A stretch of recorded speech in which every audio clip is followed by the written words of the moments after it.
What's up, Norbert Nation? How's it going? I know it's been a long time since I've done a face-to-face video like this. When I tell you guys I have been busy, I promise you I have been busy. Just with my Norbert Karting Academy and my actual racing schedule, it's been slammed. And so I haven't had a lot of time to sit down and do a face-to-face video like this, but we are back doing a video. This video specifically is one that I've been wanting to do for a long time. And with the ROTAX US Trophy Final coming up on September 14th through the 17th, it just reminded me of this race, and I decided I've got to go back and look at it and see if I can find this race so we can review it. I know I'm going to get some questions about why I'm racing a SOTY kart or why the whole field are on the same go-kart, but that is because this is the ROTAX Grand Finals. And for those of you that don't know what this race is, it is the Olympics of karting. This race is a race where you have to qualify for this event. You can't just enter this event and pay the registration and show up. You have to qualify for this event in your respective country, and then you represent your country at a karting race where they provide you everything from the kart to the engine. Everything is provided, and everybody is basically on the same equipment. If you are a karter, this is a bucket list event that you have to try your best to make it out to one day. Like I said before, you have to qualify for this event. So try and find your respective country's race that'll qualify you for the ROTAX Grand Final. In the US, it is the US Trophy Final, like I said, September 14th through the 17th. And this is a great opportunity for you to go win a ticket to the ROTAX Grand Finals. Again, one of the best races you'll race ever in your life. It is such an amazing experience. So let's get started with the race review. So we're coming out of the last corner, and I'm starting third for this race. There's heat races all the way through the week, and we ended up starting third for the final. Coming out of the first corner, that's a flat-out right-hander, and I was able to slot into the second position. The big thing that you're going to notice about this race is that it has a long straightaway. This track has that straightaway, and you cannot really check out at all. So in my head, my goal for the first, half of this race, 3/4 of this race, was just to stay really calm and to not fall back too far. I think that kind of, puts me in some trouble later in the race, looking back on it. But for right now, my goal is, I fell into the third position. I kind of got into second on the start. The driver held the outside through that second corner. And so I was just wanting to stay in that third position, kind of relax, and just try and find a rhythm of this race and to try and stay with that front pack. It's going to be pack racing. It's similar to what we see in like an LO206 or a KA. No one's really going to check out in this race. And you know that from driving the heat races earlier in the week. And so at this point, first lap in the books of the final, everybody's nerves are high. Everybody's starting to calm down a little bit. And we're just going to try and file in and stay in a good spot. Here you see the drivers are all splitting. That driver in the middle there, I go to the outside. I end up getting held up on the outside there. I fall back into the third position, actually into the fourth position there. I kind of hold it, and then when I fall into the third spot. And like I said, you're a sitting duck on that straightaway. You can see how that driver went down the straightaway. He didn't really block the outside. He didn't block the inside, and we just both split him and went around him. And that's the thing about this track is the guy out front is slow. It actually is faster to pass the driver than to push them and stay behind. And you saw right there, the one driver went to the inside, I went to the outside. We were able to pass them both. And I didn't gain a position, but I didn't lose a position. I was just able to stay in that same spot. And again, I'm back into the third position. The main thing right now is to try and understand, what is everybody like? A lot of these grand finals, these big World Cup races, everybody gets super aggressive and super anxious. Obviously, there's so much on the line at this point. And so everybody's racing really aggressively. And you can see right there, again, another pass for the lead. And again, we were a couple carts back, and you see we just close up so much time. They have this onboard camera. That driver went around the outside of two drivers and fell into the second position. You get so much speed on that straightaway. It's crazy. And so you really are just like trying to figure out, where am I going to make this pass and how am I going to stay with this lead group? You can easily see how drivers just get shuffled in and shuffled out of that pack. And so in my head, my goal was just, let's stay with this front group. Let's just try and stay in the top three, ideally. I didn't want to be in the fourth spot, but if we stay in the top three, it's going to be a coin toss in the last couple laps. Anyways, if we're in the top three, we got a chance at the win. If we're anything outside of that, it's going to be a struggle, and we might not be able to make this win happen. And so at this point, I'm just wanting to stay in that top three position. I'm in fourth right now, so I'm going to look to get by this guy in front of me. There's not a lot of passing. I don't think there's really any passing outside of this top five that happens anywhere outside of the straightaway. You can't do anything on the straightaway, so you're just stuck there. And you see again another pass for the lead. I'm going to look to the inside there. I'm going to cover off my inside just so I don't get passed for the 4th position. I really don't like the spot that I'm at. And here again, you see these drivers getting super aggressive. I was able to sneak by both of those guys. It ended up being a blessing that I was in the 4th spot because I was able to get by those 2 guys that were racing really hard. And there's a lot of contact right there. Again, this is lap 4. So that was a super aggressive move by those drivers. I was able to kind of sneak back through, get in position, and now I'm in the 2nd position. Again, that's exactly what I'm wanting to do. I'm not wanting to be super aggressive right now. I'm just trying to stay relaxed and stay calm and be there at the end of the race. That's the key thing, was to just be there at the end of the race. Because all through the heat races, when you're too aggressive, you fall back super far, or you just get out of it and you won't be there by the end of the race. But right now, you see we're in the 2nd position. That leader has gotten a pretty substantial gap. And so everybody kind of understands that we're going to have to run this guy down. Obviously, we're going to have to put all our problems aside and race him down. You see right here, everybody single file pushing all the way to catch that guy in the front.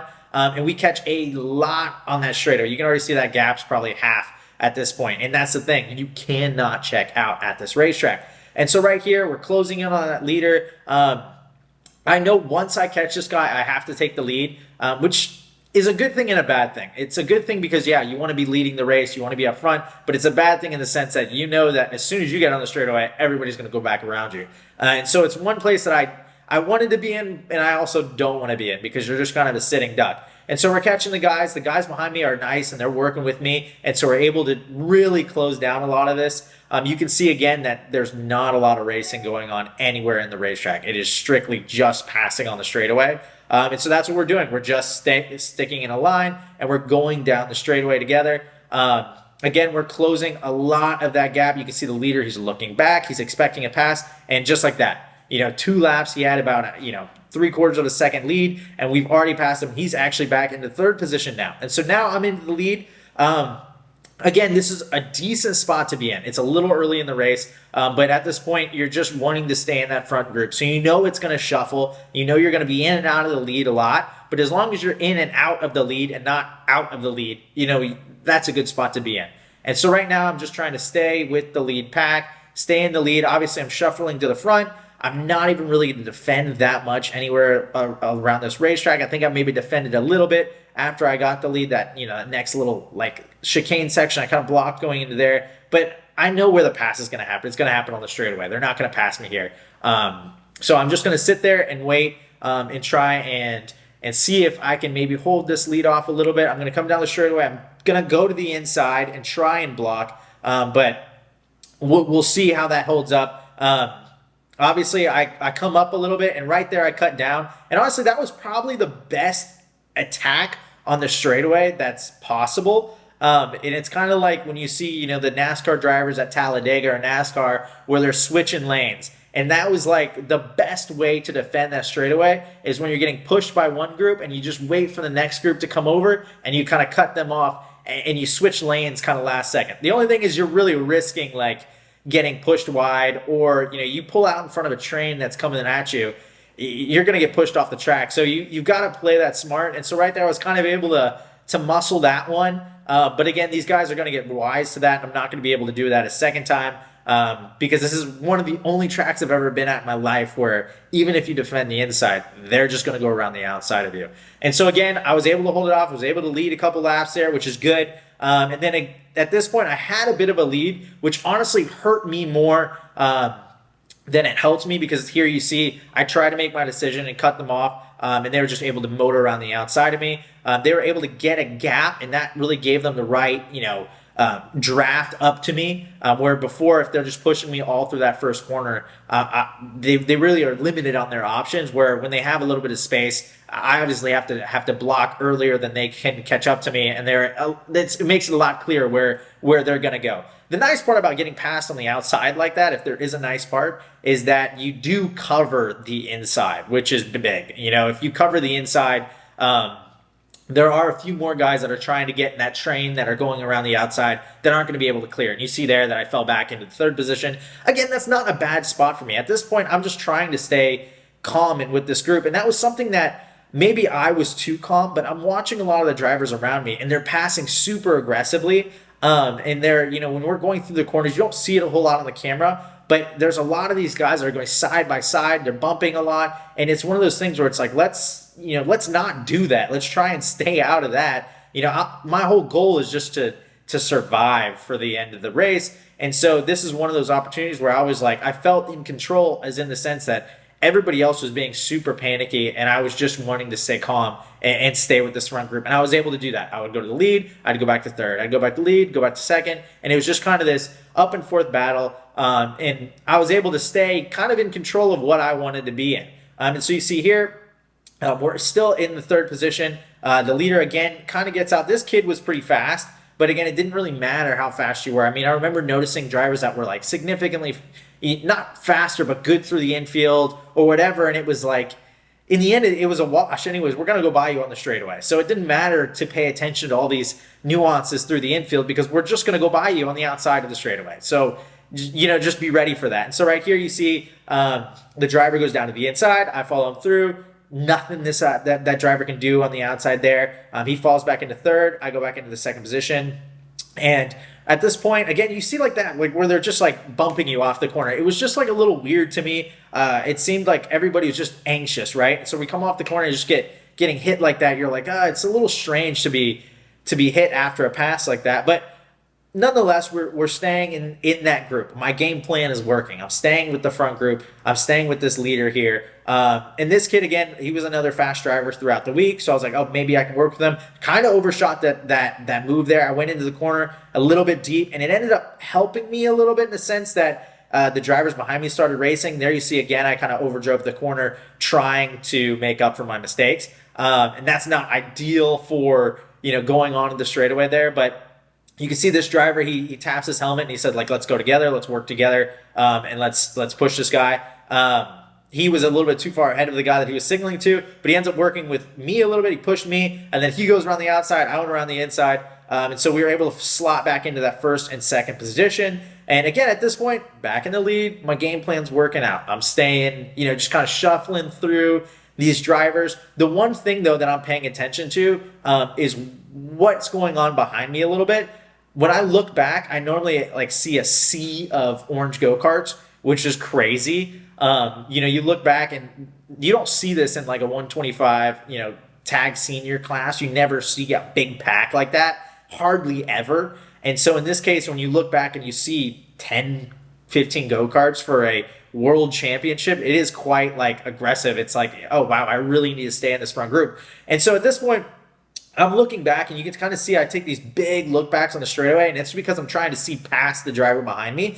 And I noticed when I look back this time that I had a good gap, and I, trusted the driver behind me that it wasn't going to pass me, and he didn't want to pass me, so we pushed, and we were able to push this lap. But again, you see that gap is just eaten right up. Like, they closed all that time. And so as much as we were thinking about, let's try and get ahead, let's try and push away from this field, we ended up not able to, unfortunately. But the idea was there. Let's try and get away and push away from this field.